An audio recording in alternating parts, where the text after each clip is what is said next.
लोकांच्या तोंडातले येणारे वेगळे वास कसे अवॉइड करायचे. First rule was to put mask. Toothpaste आली म्हणून टूथ पावडर आउटडेटेड झालं. त्यावेळी टूथब्रशचा यूज फार कमी होता, प्रत्येकजण त्यासाठी ऑप्ट करत नव्हता. मी आता रिसेंटली ऐकलंय की ती नीमची काडी चावायची, ब्रश वगैरे काहीच करू नका. ब्रशिंग रिप्लेस नाही करू शकत ते कधीच. ब्रशिंग करणं आणि टंग क्लीन करणं इज ॲब्सोल्यूट नेसेसरी. ते लहान मुलांचे पण रूट कॅनल्स होतात. 18 मंथचं पण आम्ही रूट कॅनल केलं. आयडियल टाइम काय आहे, किती मिनिटं ब्रश करायला पाहिजे असं काही आहे? आम्हाला बरेच पेरेंट्स असं म्हणतात की तुम्ही त्यांना सांगा मुलांना, तुमचं ऐकतील की चॉकलेट खाऊ नको किंवा बिस्किट खाऊ नको. दातच खराब तर अल्टिमेटली हेल्थ खराब. सो सायमल्टेनियसली दोन्ही गोष्टींसाठी any type of sugar is unhealthy. आम्हाला पेशंट विचारतात लिटरली की ही काढल्यानंतर अक्कल जाते का? सगळ्या सेलिब्रिटीजचे सगळे पांढरे असतात दात. तर what is the reason behind it? Electric toothbrush तुम्ही कराल का प्रिफर? पण ब्रश करून पण मग दात का किडायला सुरुवात होते? लहान मुलांसाठी कोणती वापरायला पाहिजे ऍक्च्युली टूथपेस्ट? आधी फिलिंग होणार होतं, तुम्ही इग्नोर केलं मग आता रूट कॅनाल होणार आहे. आता तुम्ही रूट कॅनाल इग्नोर केलं तर मग आता एक्स्ट्रॅक्शन होणार आणि तुम्हाला इम्प्लांट करायला लागणार आहे. जसं जसं तुम्ही लेट करत जाताय तशी तशी तुमची ट्रीटमेंट वाढत जाते. आपल्याकडे एक प्रकार आहे की जोपर्यंत दात दुखत नाही तोपर्यंत डेंटिस्ट आठवत नाही.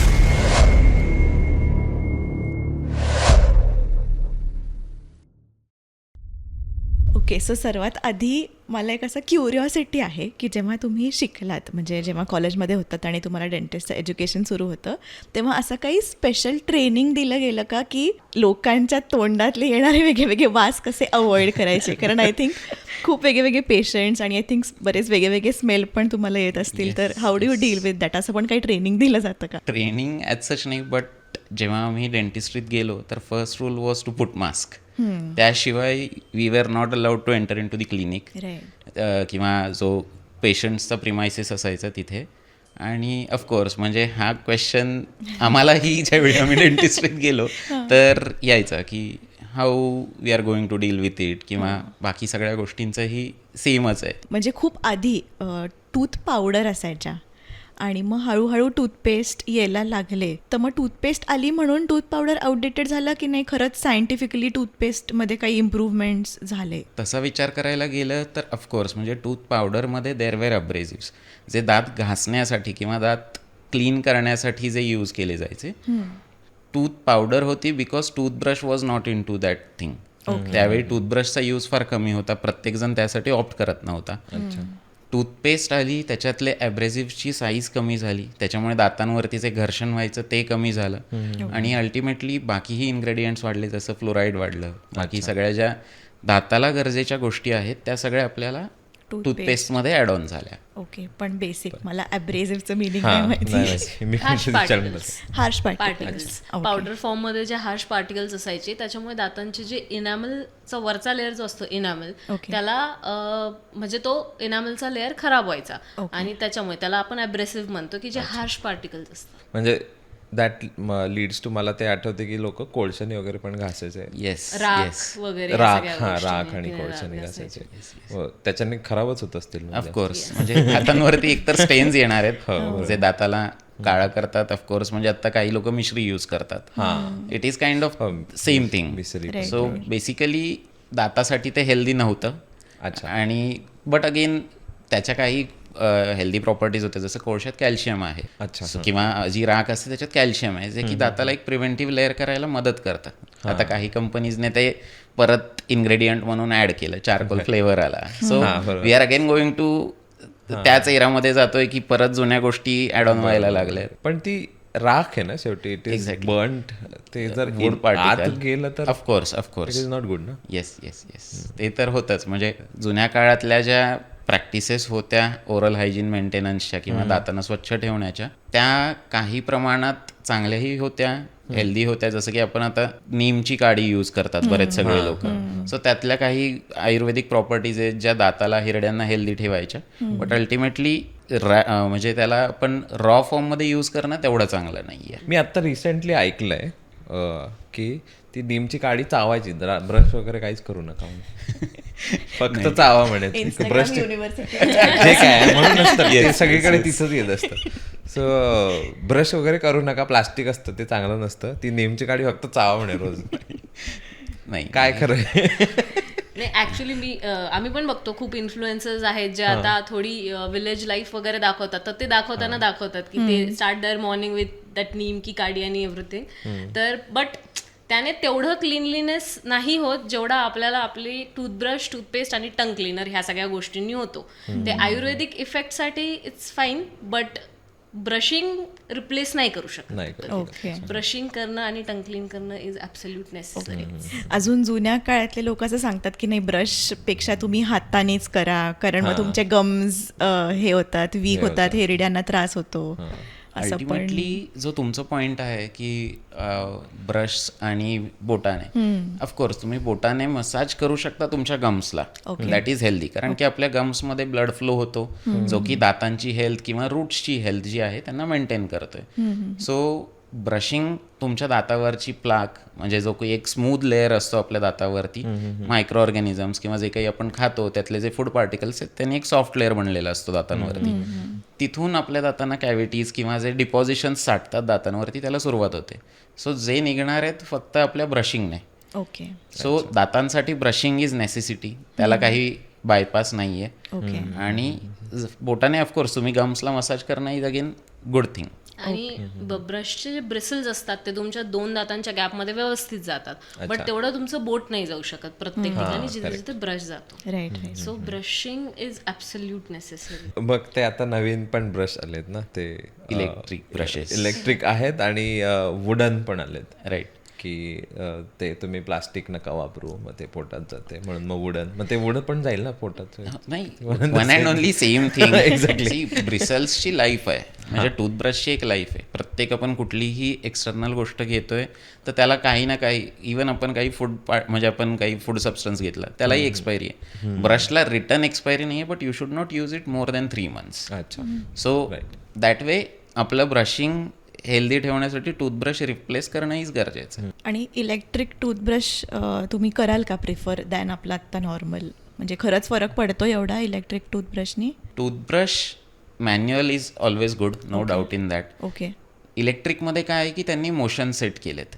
अच्छा. असं नाही आहे की इलेक्ट्रिक ब्रश आहे तुम्ही फक्त तोंडात ठेवला की दात क्लीन झाले, नाही. तुम्हाला तेवढ्या वेळासाठी तो प्रत्येक सेट ऑफ टीथ वरती ठेवला गेला पाहिजे. ओके. जो तुमचा नॉर्मल ब्रश आहे त्याच्यात तुम्हाला मोशन्स तुम्हाला द्यावे लागतात, बट तुम्ही जर ते प्रॉपरली देताय तर तुम्हाला manual brush is always good. Electric brush motions देणार आहे, फक्त वेळ तुम्हाला तेवढा द्यावा लागणार आहे. काही जण करतात 2 times ब्रश, काही 1 time ब्रश करतात, पण ब्रश करून पण मग दात का किडायला सुरुवात होते, किंवा त्याच्या मागचं रिझन काय? कमिंग टू कॅव्हिटी, जो तुमचा बेसिक प्रश्न आहे, कीड कशामुळे लागते हे सगळ्यात बेसिक त्याच्यासाठी समजणं गरजेचं आहे. एक बॅक्टेरिया असतो स्ट्रेप्टोकोकस म्युटन्स नावाचा, तो आपल्या तोंडामध्ये जन्मतः नसतो, बट आपल्या आईवडिलांकडनं किंवा आपली जे काळजी घेतात बाळाची त्यांच्याकडनं तो ट्रान्सफर होतो. तो ट्रान्सफर झाल्यानंतर आपण जे काही खातो ते खाल्ल्यावरती जे काही त्याच्यातले कार्बोहायड्रेट्स म्हणा किंवा चिकट पदार्थ, आणि सगळ्यात बेसिक कार्बोहायड्रेटचा बेसिक फॉर्म इज शुगर. तर जे काही गोड पदार्थ खाल्ले जातात ते जितका वेळ तोंडात राहणार किंवा दातांच्या अवतीभोवती राहणार तितका वेळ कॅव्हिटीचे चान्सेस जास्त राहतात. आपण ब्रश 2दा करतोय, बट दिवसात जर आपण 10 वेळा खातोय तर आपण 10 वेळा त्या मायक्रो ऑर्गॅनिझम्सला हेल्प करतोय कॅव्हिटी तयार करण्यासाठी. हे मायक्रो ऑर्गॅनिझम्स जे आपण काही खातो, जी काही शुगर आपण घेतो, त्याच्यात ते मल्टिप्लाय होतात, कल्टिवेट होतात आणि एक प्रकारचं ॲसिड तयार करतात. आता जे ॲसिड आहे आपले दातांवरती सगळ्यात बेसिक लेअर असतो कॅल्शियम आणि फॉस्फेट, जे मिनरल्स आहेत, हार्ड लेअर्स आहेत दातांवरचे. सो त्या हार्ड लेअरला ज्यावेळी हे ॲसिड्स टॅकल करणार, तिथून पुढे दात डिझोल्युएट व्हायला लागणार, म्हणजे थोडा वीक बनायला लागणार आणि त्याचं रूपांतर कॅव्हिटीत होणार. Cavity is nothing but destruction. दाताचा एक तुटलेला भाग किंवा किडलेला भाग आपण ज्याला म्हणतो दॅट इज कॅव्हिटी. लहान मुलं चॉकलेट खातातच, तर मग त्यांचे दात किडतातच. तर आपण असं नाही करू शकत किंवा चॉकलेटच खाऊ नको, कारण ते खूपच डिफिकल्ट आहे आपण किती जरी म्हटलं तरी. पॅरेंट्सनी जरी केलं तरी बाकी लोक आहेत ते इझिली घेऊन देतात, हे घ्यायचं. आम्ही सजेस्ट करतो की जेव्हा लहान मुलं आहे, चॉकलेट बिस्किट्स तुम्ही दिले नाहीत तर ते अजून जास्त खाणार आहेत. म्हणजे ऑफकोर्स जसं तुम्ही म्हटलात की पेरेंट्सने अवॉइड केलं, कोणी दिलं की इमिडिएटली ते तोंडात जाणार. There will be no second thought की नंतर खाऊयात किंवा काय. एक आपण प्रॅक्टिस क्रिएट करू शकतो लहान मुलांच्या केसमध्ये की त्यांना तुम्ही चॉकलेट देताय, चॉकलेट खाल्लं त्याने की त्याने पाणी पिलं पाहिजे. That is first thing. गोडवा आहे, मुलांना चव आवडते, पण मुलं पाणी पिणार नाही आहेत. अगेन सेम, शुगर तोंडात गेली ते जितका वेळ दातावर राहिली तितका वेळ कॅव्हिटीचे चान्सेस वाढणार आहेत. सो एकतर फर्स्ट ऑफ ऑल पाणी प्यायचे चॉकलेट खाल्ल्यानंतर, आणि ऑफकोर्स एक सवय लावायची की चॉकलेट हे जेवण झाल्यावरती इमिडिएटली खायला द्याल आणि पाणी प्यायला द्या. कारण अल्टिमेटली तोंडात आपल्या ऑलरेडी गोडवा किंवा जे काही खाद्यपदार्थ आहेत ते असणार आहेत. फ्रिक्वेन्सी वाढवायची नाही आपल्याला. बरोबर. म्हणजे आम्हाला बरेच पेरेंट्स असं म्हणतात की तुम्ही त्यांना सांगा मुलांना, तुमचं ऐकतील की चॉकलेट खाऊ नको किंवा बिस्किट खाऊ नको. आम्ही त्यांना तेच सांगतो की ते लहान मुलं आहे, तुम्ही त्याला कितीही नाही म्हणा, ते चॉकलेट खाणारच आहे आणि हेच एज आहे जेव्हा ते चॉकलेट खाणार आहे. सो तुम्ही त्याला नाही म्हणू शकत नाहीत, खाऊ देत. बट जसं सरांनी आता सांगितलं की ते एव्हरी टाइम चॉकलेट खातात, त्यांना सवय लावा की तू चॉकलेट खाल्लंय तुला चूळ भरायची, तू गोड खाल्लंयस तुला पाणी प्यायचंच आहे. तर ही सवय लागली की ती लाईफ टाईम राहते. आणि मग जसं त्यांनी सांगितलं की दाताच्या अराउंड आपल्याला फूड पार्टिकल्स किंवा शुगर ठेवायची नाहीये, तर ते मेंटेन होतं, त्यांना सवय लागून जाते. मंडळी, आजच्या काळात इंग्लिश बोलता येणं खूप गरजेचं झालेलं आहे. इंटरव्ह्यूज असतील, पेरेंट्स टीचर्स मीटिंग असेल किंवा काहीही रिझन असेल, इंग्लिश थोडंफार तरी तुम्हाला बोलता यायला पाहिजे. आणि त्यासाठी आपले स्पोकन इंग्लिशचे कोर्सेस अवेलेबल आहेत. seva.in वर हे कोर्सेस अवेलेबल आहेत. प्लस तुम्हाला जर ॲप डाउनलोड करायचं असेल तर ॲपसुद्धा अवेलेबल आहे. सगळी माहिती आणि सगळ्या लिंक्स खाली डिस्क्रिप्शनमध्ये दिलेल्या आहेत.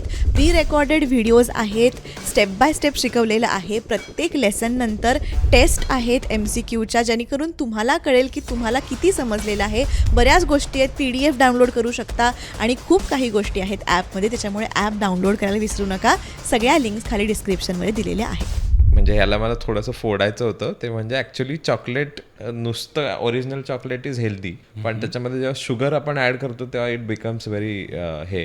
तर जनरली आपण लहान मुलांना देताना चॉकलेट आहे म्हणून ते अवॉइड करायचं असं होतं, पण मग बिस्किट सर्रास दिलं जातं, मिठाई सर्रास दिली जाते. Exactly. खरं तर त्याच्यातच शुगर आहे बऱ्यापैकी. एनी टाईप ऑफ शुगर हां, is unhealthy for tooth. Not just tooth. Exactly, not just tooth. म्हणजे हेल्दी वाईजही, म्हणजे ऑफकोर्स दात आहेत तर शरीर आहे, बट अगेन स्टार्ट तोंडापासून होतं. आपण जे काही खातो बरोबर, त्याची सुरुवात आपल्या तोंडापासून होणार आहे. सो दातच खराब तर अल्टिमेटली हेल्थ खराब. सो सायमल्टेनियसली दोन्ही गोष्टींसाठी any type of sugar is unhealthy.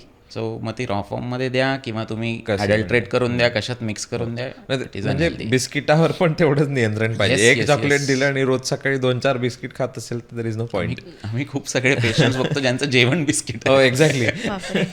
हो, लहान मुलांचं ते पुढाच घेऊन बसतो. हो, एक्झॅक्टली. आणि ते एक खाऊन थांबत नाही. नाहीत. आजकाल बऱ्याच लहान मुलांचे पुढचे दात मी बघते ना, पूर्ण ते असे ब्लॅकच होऊन गेलेले असतात सगळे पुढचे. सो म्हणजे माझ्या लहानपणी, म्हणजे माझे तर नव्हते किडले, पण आता आमच्या मुलीचे किडले, त्याच्यामुळे सॅड वाटतं. काही नाही करू शकत. हो, आणि तिला पण आम्ही बऱ्यापैकी रिस्ट्रिक्ट करतो, तरीही होत आहेत. तर ह्याची वेगळी पण अजून काही कारणं असतात का काय? म्हणजे मगाशी एक पहिलं तर आपलं डिस्कशन झालं, पण अजून काही असतात का असं? कारणं म्हणजे बघाल की मेंटेनन्स, म्हणजे ब्रशिंग, ह्या सगळ्या गोष्टी झाल्या. आपण कुठली टूथपेस्ट वापरतोय तेही एक त्याचं कॉन्ट्रीब्युटिंग फॅक्टर आहे. तिसरं, तुमची शुगर फ्रिक्वेन्सी किती आहे ते एक कॉन्ट्रीब्युटिंग फॅक्टर आहे. आणि चौथं जे एक इनहेरिडेटरी असतं, आपल्या लाळेची एक कन्सिस्टन्सी असते. जी लाळ तयार होते तोंडामध्ये, ती जर खूप म्हणजे एक प्रकारे स्टिकी असते किंवा एक वॉटरी असते. जर ती स्टिकी असेल तर जे काही आपण खातोय ती लाळ आपल्या दातांवरती जमा करून ठेवायला मदत करते. That is one thing. Second thing, त्या लाळेत एक डिफेन्स मेकॅनिझम पण असतं. जसं आपल्या शरीराची एक इम्युनिटी आहे तशी आपल्या लाळेतही त्याच्यात एक इम्युनिटिंग फॅक्टर आहे. सो तो पेशंटच्या हातात नसतो की पेशंट शुगर खात नाही आहे, ब्रशिंग खूप वेळा करतो, म्हणजे प्रॉपर करतोय, चूळ भरतोय, बट स्टील कॅव्हिटीज आहेत. तर त्या गोष्टींसाठी मग प्रिव्हेंटिव्ह ट्रीटमेंट्सचा पार्ट येतो की दात किडू नये म्हणून काही ट्रीटमेंट्स असतात. सो त्या सुरुवातीपासनं केअर करणं गरजेचं आहे. एक आपल्याकडे एक प्रकार आहे की जोपर्यंत दात दुखत नाही तोपर्यंत डेंटिस्ट आठवत नाही. सो म्हणजे बिईंग पिडियाट्रिक डेंटिस्ट, आम्ही सजेस्ट करतो बाळाचा पहिला दात तोंडात येईल किंवा पहिला बर्थडे किंवा मिनिमम 6 मंथ्सला तुम्ही डेंटिस्टकडे यायला हवं. ज्यावेळी पेशंट 6 महिन्याचा असताना आमच्याकडे येईल त्यावेळी आम्ही सांगू शकतो की काय काय काळजी घ्यायची आहे. बरोबर.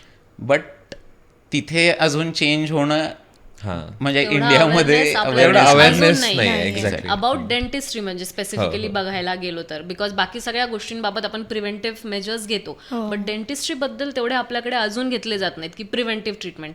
आम्हाला जेव्हा पेशंट येतात त्यांच्या मुलांचे दात किडलेले असतात, आम्ही त्यांची ट्रीटमेंट झाल्यानंतर त्यांना सांगतो की आता परमनंट दात येत आहेत, जर तुम्हाला असं वाटतं कॅव्हिटी खूप लागतात तर तुम्ही काहीतरी प्रिव्हेंटिव्ह करायचा विचार करा. मग आम्ही त्यांना प्रिव्हेंटिव्ह ट्रीटमेंट्स एक्सप्लेन करतो आणि जेव्हा त्यांना पटतं मग त्या प्रिव्हेंटिव्ह ट्रीटमेंट होतात.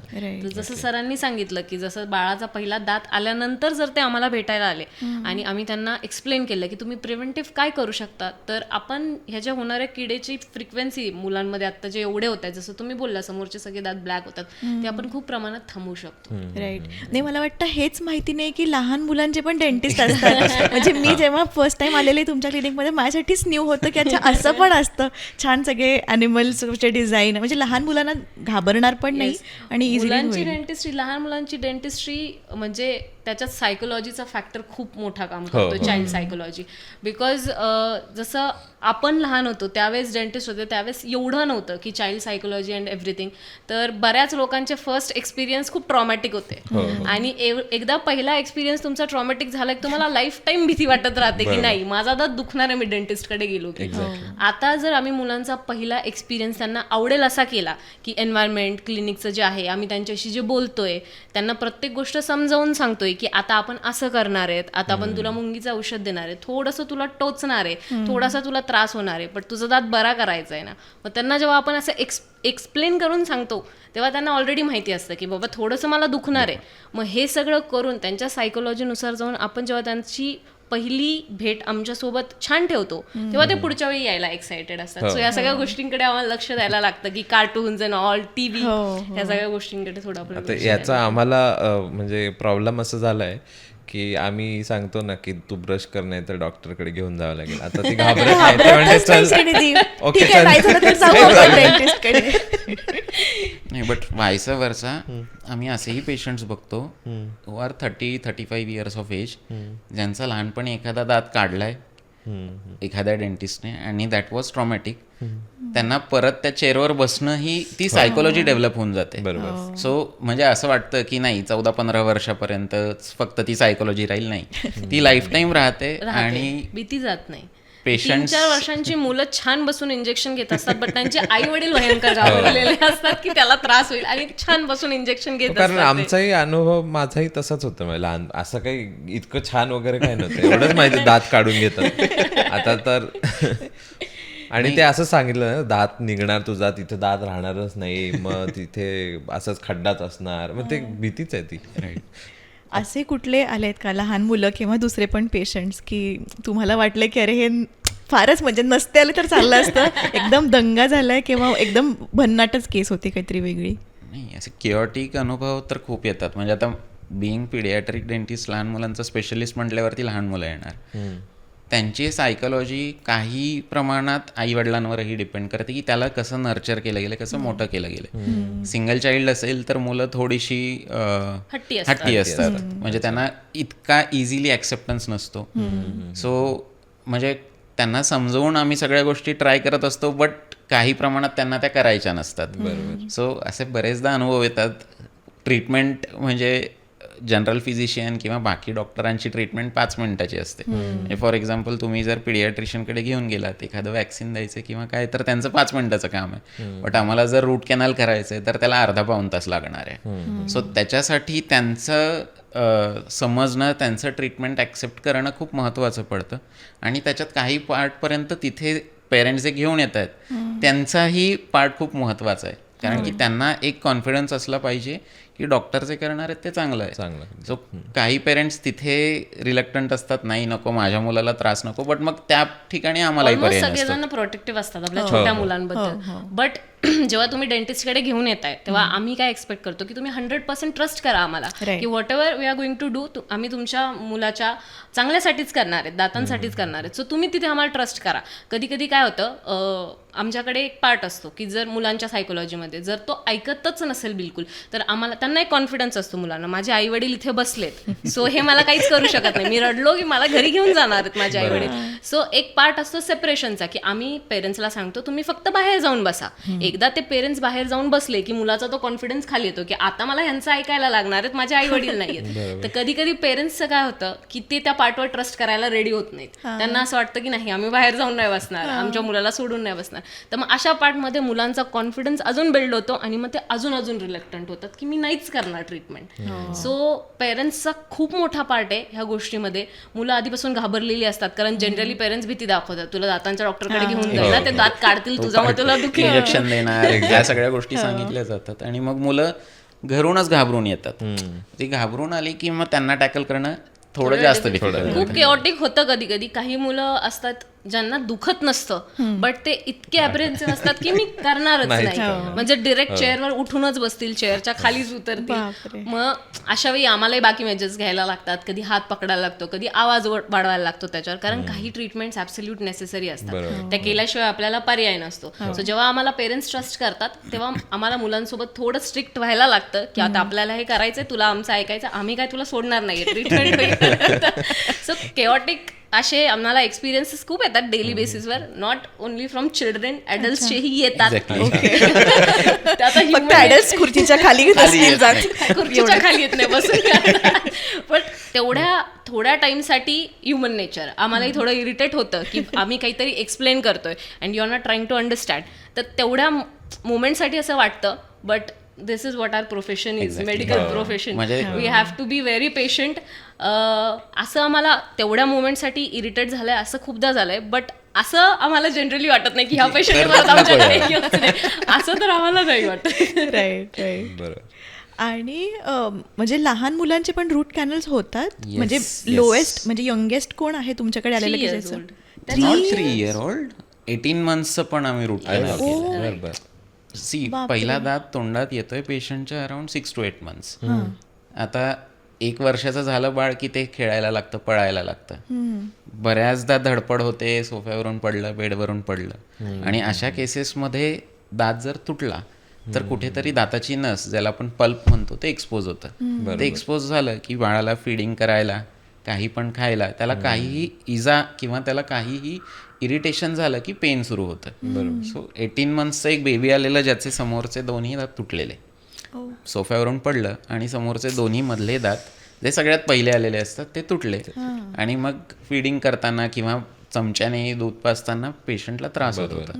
मग पेरेंट्स घेऊन आले आणि अल्टिमेटली मग त्या एजमध्ये दात काढणं म्हणजे रूट कॅनल का करतो किंवा दुधाचे दात महत्वाचे नाही अशी एक कन्सेप्ट काही पेरेंट्सच्या किंवा अजून इंडियन पॉप्युलेशनमध्ये आहेत की पडणारे दात आहेत, नवीन येणारच आहेत, मग काय गरजेचं आहे. तर तसं नाहीये, त्यांचा काही रोल आहे म्हणून ते आलेत आणि अल्टिमेटली त्यांना सेव्ह करणं हे काम आहे. सो ते सेव्ह होईपर्यंत मग बऱ्याच वेळा रूट कॅनल किंवा काढायला लागले तर त्याच्या फर्दर ट्रीटमेंट्स असतात, स्पेस मेंटेनर वगैरे, ह्या सगळ्या गोष्टी रोलमध्ये येतात. म्हणजे रूट कॅनल आता मुलांची असू देत किंवा मोठ्यांची असू देत, रूट कॅनलचं बेसिक फंक्शन काय की तुमचा जो दात आहे त्याला आपल्याला त्याच्या आहे त्या जागेवर टिकवून ठेवायचे. जर तो दुधाचा दात आहे तर त्याचं फंक्शन काय की त्याला खाण्यात मदत करायची, आणि दुसरी गोष्ट त्याच्या खालून जो दात येणार आहे तो त्या दुधाच्या दाताचा पात घेऊन वरती येणार आहे. ठीक आहे, तो जर खूप वेळेआधी पडला की तुमचा परमनंट दात यायला अजून खूप वेळ आहे आणि तुमचा वरचा दात किडून पडलाय, तुम्ही त्याची रूट कॅनलच नाही केली, सो तो किडून पडून गेलाय, सो तिथे मोकळी स्पेस राहते मध्ये, आणि अशा वेळी काय होतं की तुमचा जो परमनंट दात येणार आहे त्याला डिरेक्शन राहत नाही यायला, पुढचे मागचे दात त्या जागेत कोलॅप्स होतात आणि येणारा परमनंट दात दुसरीकडूनच कुठून तरी येतो. मग आपल्याला पुढे त्याला अजून इंटरव्हीन करायला लागतं की तुम्ही ब्रेसेस लावा आणि ह्या सगळ्या गोष्टी करा. सो दुधाच्या दातांचं रूट कॅनल करायचे हे 2 रिझन आहेत. आणि परमनंट टीथचं तर असं आहे की तुम्ही त्यांचं रूट कॅनल केलं नाही, तो किडून पडला, तुम्हाला परत दातच येणार नाहीये. सो त्याला आपल्याला सेव्ह करणं खूप महत्वाचं असतं. सो आपण रूट कॅनल करतो, कॅप लावतो आणि त्याचं फंक्शन परत रिस्टोर करतो की तुम्ही त्या दाताने चावायला, तिकडची साईड तुम्हाला मोकळी होते, तो दात तुम्हाला चावायला खायला हेल्प करतो. कारण काढायला लागला तो दात तर तुम्हाला त्याला रिप्लेस करायला लागणार आहे, इम्प्लांट वगैरे ह्या सगळ्या गोष्टी करायला. सो रूट कॅनलची ट्रीटमेंट इज व्हेरी इम्पॉर्टंट, लहान मुलं किंवा मोठी. आणि फक्त आय थिंक दाढ्यांचे होतं ना रूट कॅनल का पुढच्या समोरच्याही दातांचं होतं. ओके, समोरच्यांचं मग कसं तिथेही कॅप वगैरे बसतात? ओके, फक्त समोरच्या दातांच्या ज्या कॅप असतात त्या एकदम एस्थेटिक आपल्याला बनवायला लागतात, बिकॉज ते दिसणार असतं तुमच्या स्माइल लाईन मध्ये जे सगळे दात येतात. आणि आता हे सगळं डेंटिस्ट्रीमध्ये एवढं जास्त झालंय की त्याचं म्हणजे एकदम एक्झॅक्ट मॅच तुमचा डेंटिस्ट आणि तुम्ही स्वतः सोडून कुणालाच ते कळू शकत नाही की तिथे काहीतरी cap आहे. आर्टिफिशियल आहे. अच्छा. सो खूप प्रोग्रेशन झालेलं आहे डेंटिस्ट्रीमध्ये. सो लोकांना असं भीती वाटते माझा समोरचा दात पडलाय आता. आम्ही एस्थेटिक खूप मॅटर करतात. Yes. आणि हे पण बघितलं की आजकाल म्हणजे सगळ्या सेलिब्रिटीजचे सगळे पांढरे असतात दात. तर what is the reason behind it? असं नाही की ते 10 वेळा ब्रश करतात. सो तिथे स्माइल डिझाईनचा पार्ट प्ले करतो. जे सेलिब्रिटीज आहेत ते लोक एक विनियर्स नावाचा प्रकार येतो, विच इज एस्थेटिकली प्लेझंट बनवण्यासाठी समोरचे जे 6 दात आहेत किंवा आपल्या स्माइल लाईनमध्ये जे येणारे दात आहेत, कोणाचे दात छोटे मोठे आहेत, कोणाचा दाताचा शेड येलोइश आहे, त्यांना ब्राईटर बनवायचं आहे फॉर देअर लुक, किंवा साईज जी खालीवर आहे त्याच्यामुळे स्माइल लाईनमध्ये हॅम्पर होतं आहे, तर मग तिकडे विनियर्स केले जातात, which is short term treatment. तुम्हाला 5 दिवसात तुमचं स्माइल ओव्हर होऊन जाईल. सो जे आपण सेलिब्रिटीजचं बघतो they mostly have veneer treatment. Cap सारखा प्रकार असतो पण ते खूप थिन असतात, कारण जर आपल्याला कॅप्स लावायचे तर थोडी एग्रेसिव्ह कटिंग करायला लागते. विनियर्स मध्ये एकदम दाताची मिनिमम कटिंग होते आणि तुमचं एस्थेटिक एकदम अर्जंटली रिस्टोर होऊन जातं. स्माइल डिझायनिंग, एस्थेटिक डेंटिस्ट्री खूप वास्ट होत चाललंय आता, बिकॉज लोक त्याला ऑप्ट करतात. एकदम तुमची सगळी स्माइलच चेंज होऊन जाते. आणि ते किती डेज पर्यंत टिकतं असं काही? विनियर्स किंवा लॅमिनेट्स म्हणतो आम्ही त्यांना. एक्झॅक्टली वॉलपेपर एक्झॅक्टली लॅमिनेटच आहे ते थोडक्यात. तुमच्या दाताला फक्त आतल्या बाजूने देअर विल बी नथिंग, बाहेरच्या बाजूने जिथून आपला एस्थेटिक पोर्शन आहे तिथे ते लॅमिनेट सारखं पोर्शन येणार आहे, जे की तुम्हाला दिसायला चांगलं दिसणार. त्याची लाईफ ऑफकोर्स काळजी घ्यावी लागते. कुठलीही गोष्ट अशी नाही की जी तुम्ही काळजी घेत नाहीत आणि ऑटोमॅटिकली आहे अशी राहणार आहे, बट 10 वर्षापर्यंत त्याला काही अडचण येत नाही. ओके, मला वाटलं जरा कमी 6 months वगैरे वाटलं होतं आन्सर. नाही, कॅप्स, विनियर्स, बाकीच्या सगळ्या डेंटल रिलेटेड आपण ट्रीटमेंट्स करतो. आम्ही पेशंटला सांगतो, पेशंट आता आम्हाला विचारतात की किती दिवस चालणार हे, कधी रिप्लेस करायला सांगणार. आम्ही त्यांना हेच सांगतो की तुम्ही जेवढं मेंटेनन्स त्याचं ठेवाल तेवढ्या त्या गोष्टी चांगल्या राहतील. आम्ही असे काही पेशंट्स बघतो की ज्यांच्या 30-40 वर्षांपूर्वी केलेल्या कॅप्स अजून तशाच्या तशा आहेत, काहीच झालेलं नाही.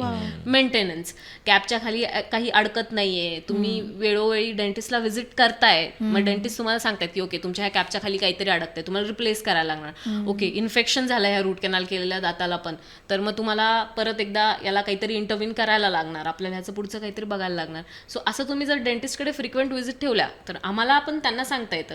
आणि जेवढा आपण मेंटेनन्स ठेवू, म्हणजे तुमचे ट्रीटमेंट झालेले दात असू देत किंवा न झालेले दात असू देत, जेवढा तुम्ही त्याचा मेंटेनन्स ठेवाल तेवढे तुमचे दात चांगले राहणार. आणि अक्कलदाढ, कारण का ह्याचं असं म्हणणे की आलेल्याच नाहीयेत मला अजूनही, तर असंही असू शकतं का? खरंच नाही आलेत ना तुला?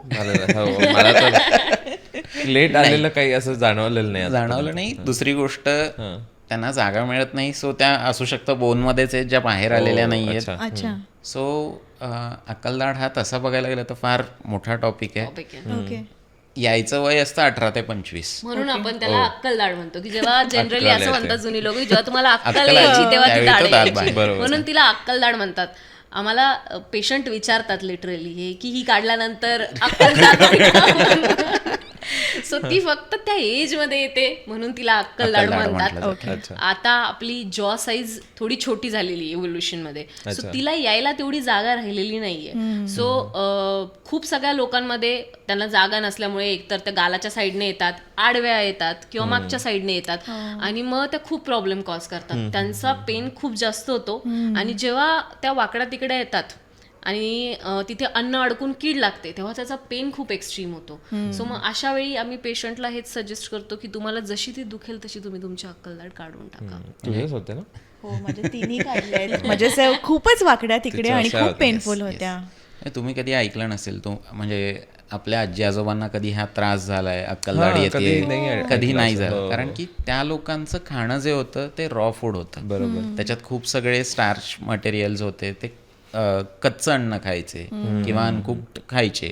सो त्या केसेसमध्ये काय व्हायचं, त्यांना दात तेवढे लागायचे ग्राइंड करण्यासाठी. अल्टिमेटली त्यांचे जॉ साईजही मोठ्या होत्या, मागण्या येणाऱ्या दाताला त्याची जागा मिळायची आणि त्यांना कधी त्रास नाही व्हायचा. जसं जसं आपण पुढच्या पिढीकडे जातोय, काही सायंटिस्टचं म्हणणं आहे की तो एक वेस्टिजियल ऑर्गन बनून जाणार आहे, की काही दिवसांनी पुढच्या जनरेशन्समध्ये अक्कलदाढ येणारच नाही.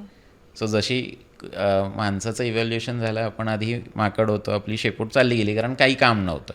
तसे अक्कलदाढेचं तुम्ही 18व्या वर्षापर्यंत जर प्रॉपरली जेवण करू शकताय तर एक दाढ नाही आली तर तुम्हाला चावायला फार काही फरक पडणार आहे असा प्रकार राहणार नाही आहे. आणि कमिंग बॅक टू जे आपण मगाशी तुम्ही म्हटलात की कुठली टूथपेस्ट वापरताय, Yes. हे पण इम्पॉर्टंट आहे. तर मग लहान मुलांसाठी वेगळी, आपल्यासाठी वेगळी, आणि ते सुद्धा आता बरेच शार्क टँकवर बघितले ब्रँड्स येत आहेत. तर मग डिफरन्स काय, जे क्लेम करतायत की नाही आम्ही नॅचरल आहे, आणि आधीचे इतके वर्षे जे डॉमिनंट प्लेयर्स आहेत ते त्यांच्यामध्ये असे काही आहेत इन्ग्रेडियंट जे चांगले नाही आहेत, तर मग कोणती वापरायला पाहिजे ॲक्च्युली टूथपेस्ट? आणि ते डेंटिस्ट का Recommended.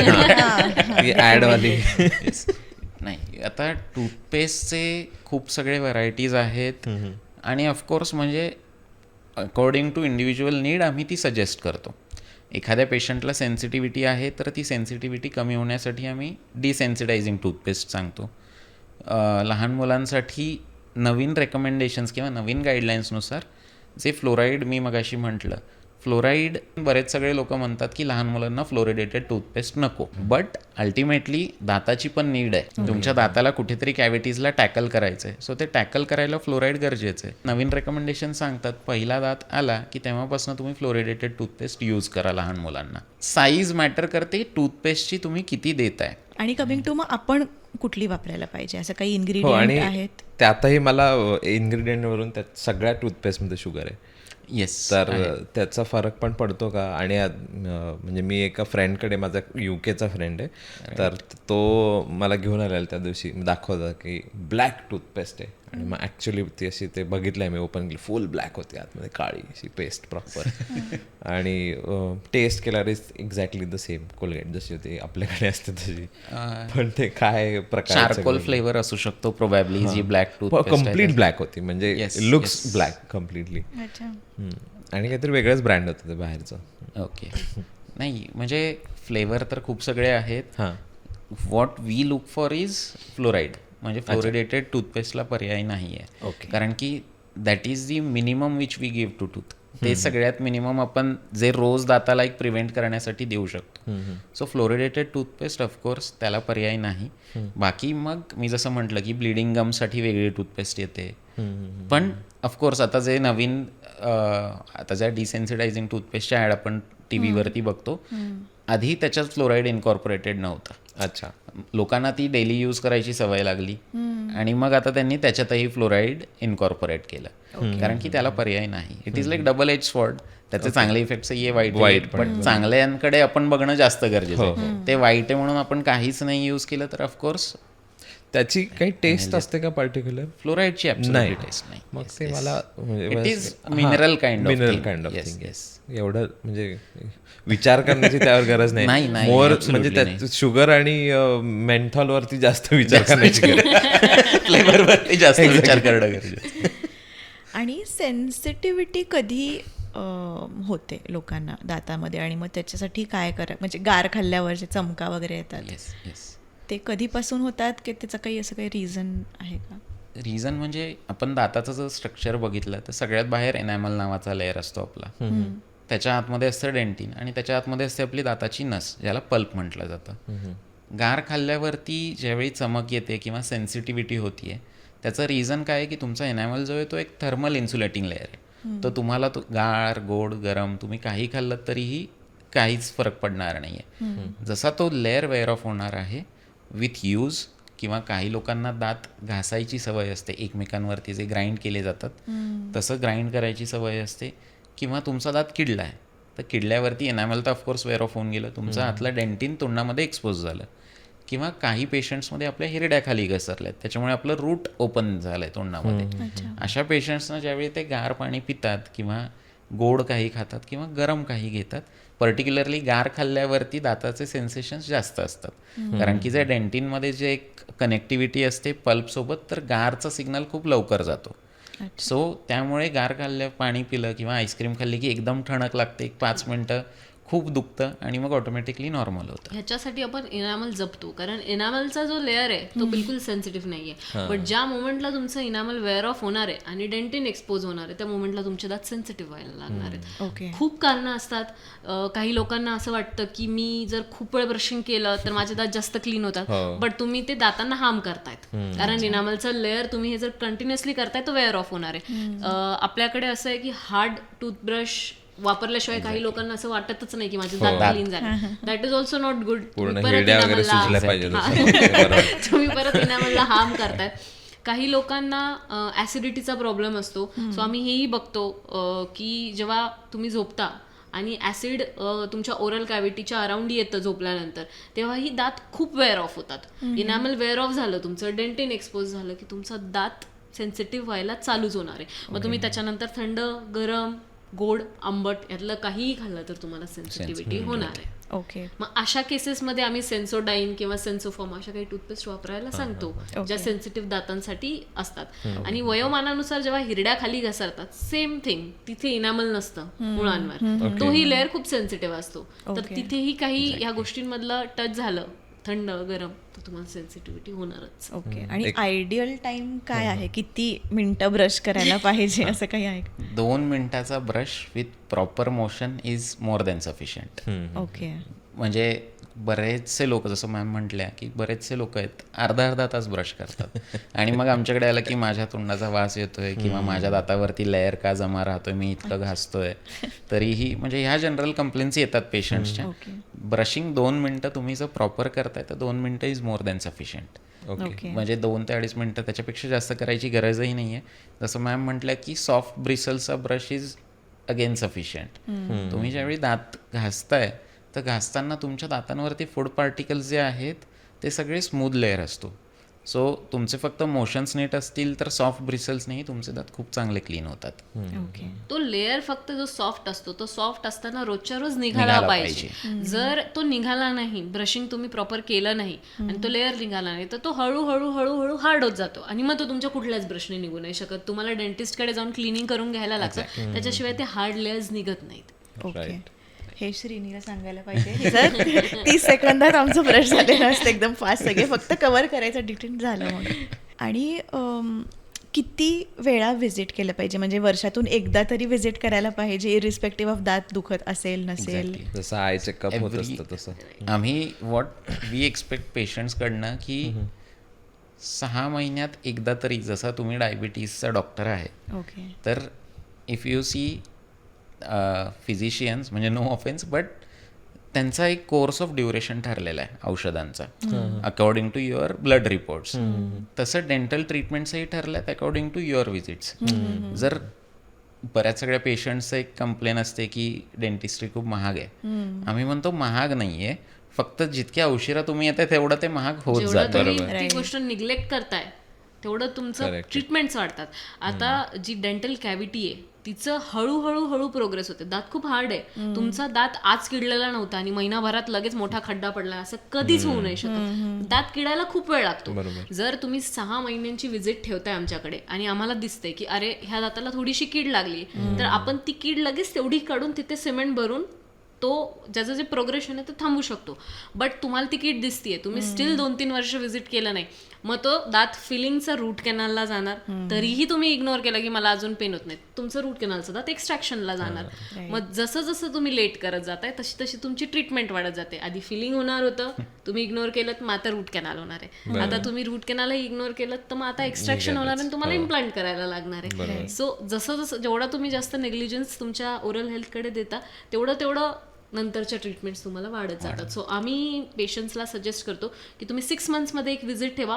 सो ज्या ट्रीटमेंट्स गरजेच्या असतील त्या आम्ही तुम्हाला 6 मंथ्समध्ये लगेच सांगू शकतो की आता हे करणं गरजेचं आहे, तुमचं क्लिनिंग होणं गरजेचं आहे, इथे फिलिंग्स होणं गरजेचं आहे, आणि मग तुम्हाला लगेच ते थांबवता येतं जी तुमची कीड लागली आहे ती. तसंच आहे ना, ते ताप आला की फिजिशियनकडे जातो, तसं माझा दात दुखला की मी डेंटिस्ट.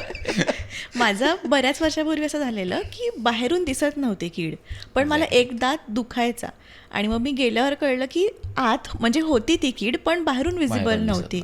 तर मग असं पण होऊ शकतं की कॅव्हिटी दिसत नाहीये पण आतून किडलाय. येस.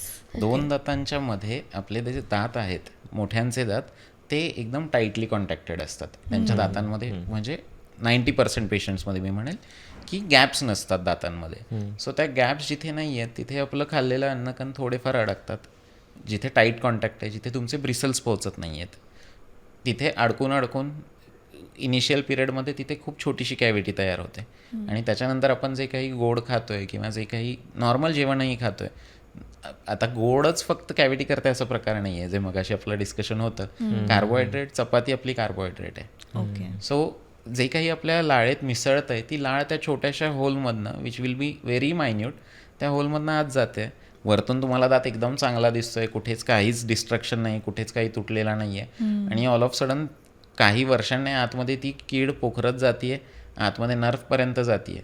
आणि मग अगेन सेम, तुम्ही काहीतरी गार खाताय किंवा पिताय जे तुमच्या लाळेतनं त्या पर्टिक्युलर पॉईंटपर्यंत पोहोचत नाही, तोपर्यंत तुम्हाला दुखत नाही. आणि मग एकदा ते तिथे पोहोचलं की तिथून पुढे दुखायला लागतं. आणि ती तुमच्या डोळ्यांना दिसत नाही, कारण 2 दातांच्या मध्ये असते. राईट सो जोपर्यंत पेन होत नाही तोपर्यंत तुम्हाला कळतच नाही की माझा हात किडलेला होता. Right right. त्यामुळे रेग्युलर चेकअप असेल तर म्हणजे ते जास्त वाचवतं पण खर्चही वाचतील. कारण की आम्ही ज्यावेळी बघतोय तर आम्हाला त्याचा डायरेक्ट ॲक्सेस आहे. आम्हाला तो चेंज इन कलरही दिसणार आहे, जो जनरली पेशंटला घरी आरशात वगैरे बघताना दिसत नाही. सो म्हणून जर व्हिजिट्स असतील, जसं मॅम म्हटल्या की फॉर एक्झाम्पल आता तुम्ही आज आलात, मी तुम्हाला फिलिंग करून दिलं, तर फिलिंग केल्यानंतर असं नाही आहे की तो दात परत कधीच किडणार नाही आहे. तुम्ही ज्यावेळी नेक्स्ट 6 मंथ्सने येत आहे, तर त्या दाताला फिलिंगच्या आजूबाजूला किंवा दुसऱ्या बाजूने कुठे कॅव्हिटी लागली तर ते आम्हाला कळणार आहे, आम्ही तिथे फिलअप करू शकू. एकदा तुम्हाला मेंटेनन्सची सवय लागली तर इतक्या जनरली कॅव्हिटीज वाढत नाहीत. बट अल्टिमेटली जर कुठे लागते तर ते आपल्याला थोडक्यात भागवणं सोपं जातं. पेशंट्सची एक सायकोलॉजी आहे की अरे आता ट्रीटमेंट झाली, दुखणारा दात बरा झाला, तर परत कशाला जायचं. आणि मग जेव्हा रेग्युलर चेकअपला एखादा पेशंट येतो तेव्हा मग एक्सरे पण गरज असते, एक्सरे काढायची जिथे गरज आहे, जिथे आपल्याला वाटतं किंवा पेशंटची कंप्लेंट आहे, जसं तुम्ही तुमचा एक्सपिरियन्स सांगितला की एखादा दात दुखतोय आणि वरतून तर दात एकदम नीट दिसतोय. सो मग एक्सरे जे आपल्याला डायग्नोज करून देतील की आतमध्ये काही चेंज आहे का.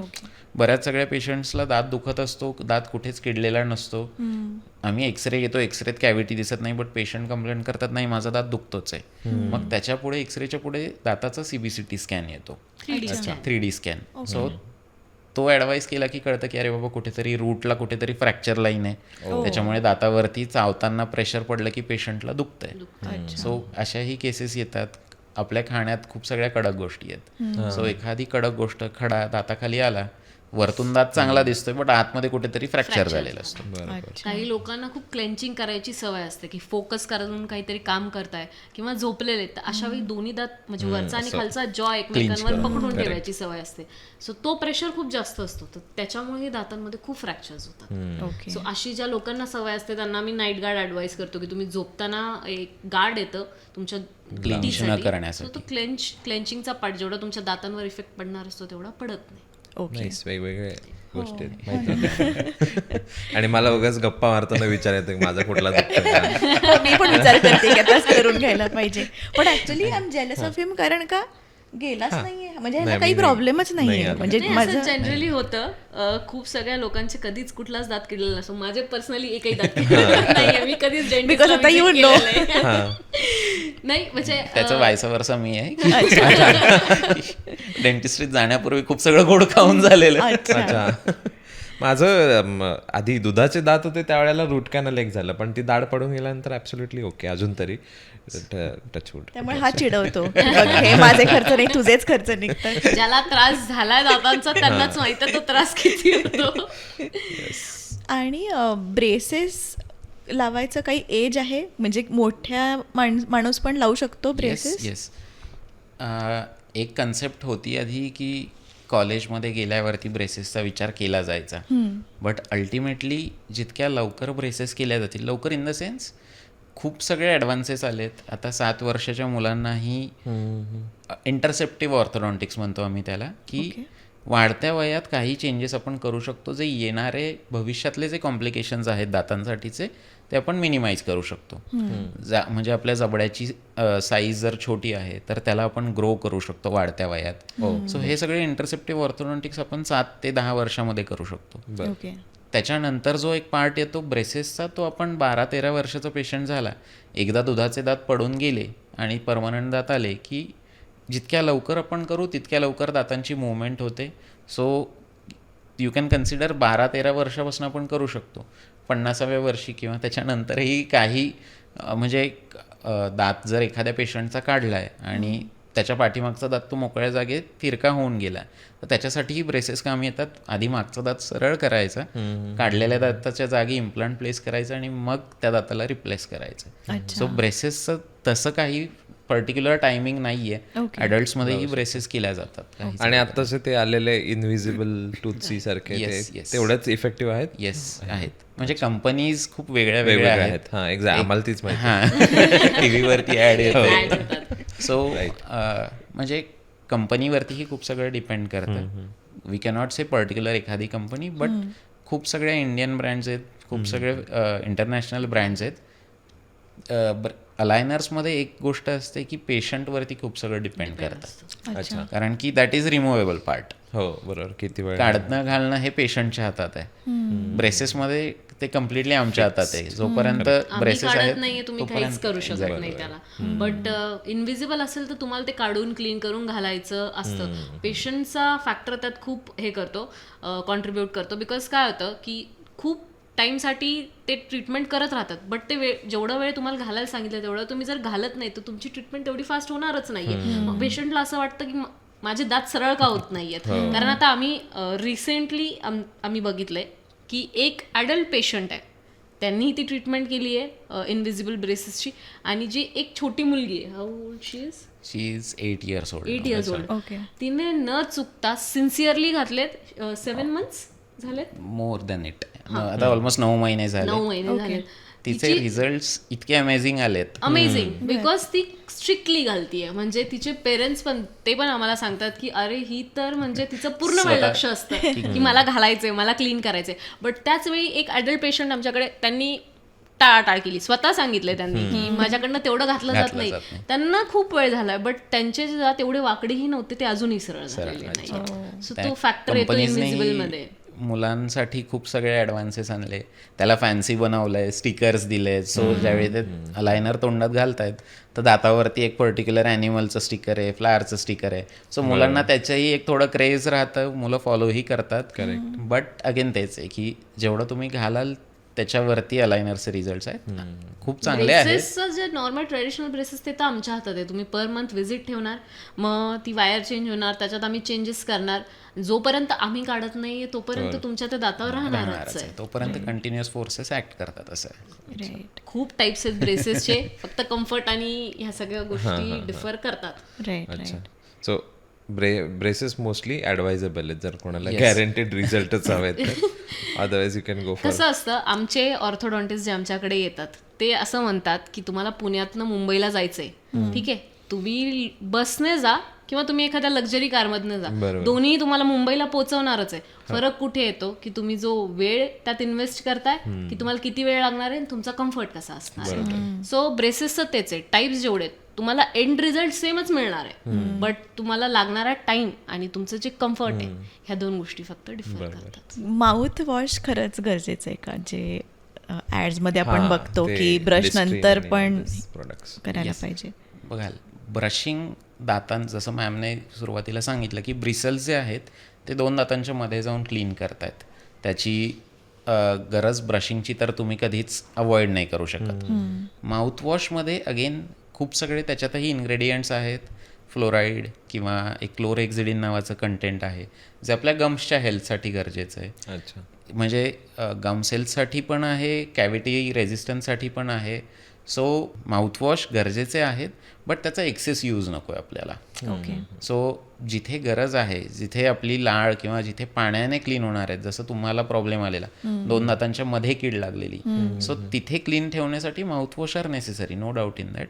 फक्त काही माउथवॉश जे आहेत ते स्टेन्सही करतात. त्याचा जर ओव्हर यूज होतोय, कॉन्सन्ट्रेटेड यूज होतोय, तर ते दातांवरती स्टेन्सही करतात. सो ऑफकोर्स डेंटिस्टला कन्सल्ट करून कुठला माउथवॉश यूज करावं, कुठली कंडिशन आहे त्यावरनं यूज केलेलं कधीही चांगलं आहे. आणि त्याची फ्रिक्वेन्सी सुद्धा एक्झॅक्टली. का असं म्हणजे लाईक डेली यूज डेली करावं. यूजही करता येतं. अगेन तेच, फक्त की तुमच्या ओरल कॅव्हिटीची नीड काय आहे, बरोबर. फक्त मेंटेनन्ससाठी आहे, गमसेलसाठी आहे की कॅव्हिटीसाठी आहे. आणि असं फायनल काही ॲडवाईस किंवा ह्या 5 स्टेप्स फॉलो करा म्हणजे for kids also and for adults also काही वेगळे असतील तर, जेणेकरून तुम्ही मेंटेन करू शकाल तुमचे दात, असं काही आहे? फर्स्ट ऑफ ऑल डेंटिस्टची visit which should be regular. Second thing twice a day brushing. Third thing tongue cleaning, जे की खूप ठिकाणी अवॉइड केलं जातं. मला किंवा कालच माझ्या एका ऍडल्ट पेशंटने विचारलं की टंग क्लिनिंग खरंच गरजेचं गरजेचं आहे का, मी आजपर्यंत टंग क्लीनच केली नाहीये.